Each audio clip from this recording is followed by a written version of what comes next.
ನಾನು ಮೊದಲಿಗೆ ನಮ್ಮ ಮಾತೃ ಫೌಂಡೇಶನ್ ಏನು 5 ಜನ ಸ್ಟಾರ್ಟ್ ಮಾಡಿದ್ರು ಪಾಂಡವ್ರ ಥರ, ಅವರು ನೋಡಿದ್ರೆ ಭಾವನೆ ನನಗೆ ಒಂದು ದಿವಸ ಕುರುಕ್ಷೇತ್ರ ಯುದ್ಧ ಮಾಡ್ತಾರ ಅವರು ಅನ್ಸುತ್ತೆ. ಯಾಕಂದ್ರೆ 5 ಜನ ಕುರುಕ್ಷೇತ್ರ ಯುದ್ಧ ಸ್ಟಾರ್ಟ್ ಮಾಡಿ ಧರ್ಮಸ್ಥಾಪನೆ ಸ್ಟಾರ್ಟ್ ಆಯಿತು.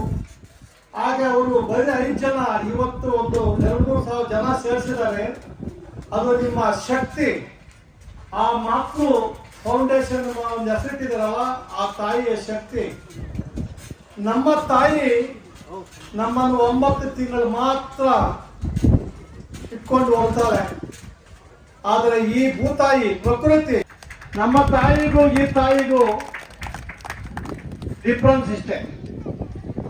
ಅದು ತನ್ನ ಮಗನ ಮೇಲೆ ಸ್ವಾರ್ಥಕ್ಕೋಸ್ಕರ 9 ತಿಂಗಳು ನಮ್ಮನ್ನು ಸಾಕ್ತಾಳೆ. 146 ಕೋಟಿ ನಮ್ಮ ಭಾರತೀಯರ ಸಾಯೋವರೆಗೂ ನಮ್ಮನ್ನು ಹೋಗ್ತಾ ಇರ್ತಾರೆ. ಯಾಕೆಂದ್ರೆ ಅದಕ್ಕೆ ಸ್ವಾರ್ಥ ಅನ್ನೋದೇ ಇಲ್ಲ. ನಾವು ನಮ್ಮ ಸ್ವಾರ್ಥಕ್ಕೋಸ್ಕರ ಇಡೀ ಪ್ರಕೃತಿ ಮಾತೆಯನ್ನ ಸೀಳಿಬಿಟ್ಟಿದ್ದೀವಿ. ಎಲ್ಲ ಸೀಳಿ ಸೀಳಿ ಸೀಳಿ ಹಿಂಸೆ ಮಾಡಿದ್ದೀವಿ.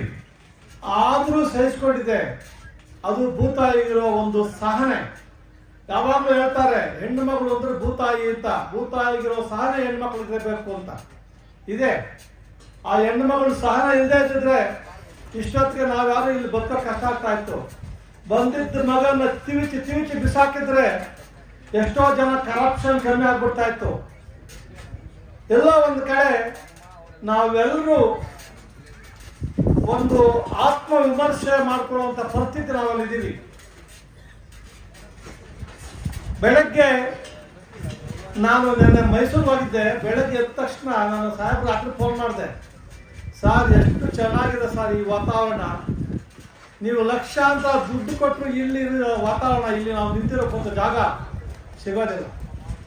ಅದಕ್ಕೆ ಕಾರಣ ಆ ಪ್ರಕೃತಿ, ಬಿಸಿಲಿಗೆ,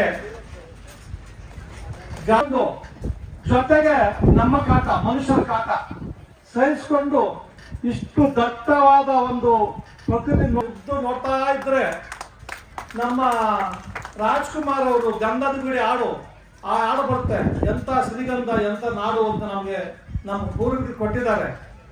ಆದರೆ ನಮ್ಮ ಗ್ರಾಚಾರ ಏನು ಅಂದ್ರೆ ಇಲ್ಲಿ ಯಾವುದೋ ಒಂದು ಹೊಸದಾಗಿ ಸ್ಟಾರ್ಟ್ ಆಗ್ಬಿಟ್ಟಿದೆ. ಫಾರೆಸ್ಟ್ ನಾವನ್ನ ಬೆಂಕಿ ಹಾಕಿದ್ರೆ ಮಕ್ಕಳಾಗುತ್ತೆ ಅಂತ. ಮೊನ್ನೆ ಕರಿಘಟ್ಟದಲ್ಲಿ 1,000 ಎಕರೆ ಫಾರೆಸ್ಟ್ ಬೆಂಕಿ ಹಾಕ್ಬಿಟ್ರು.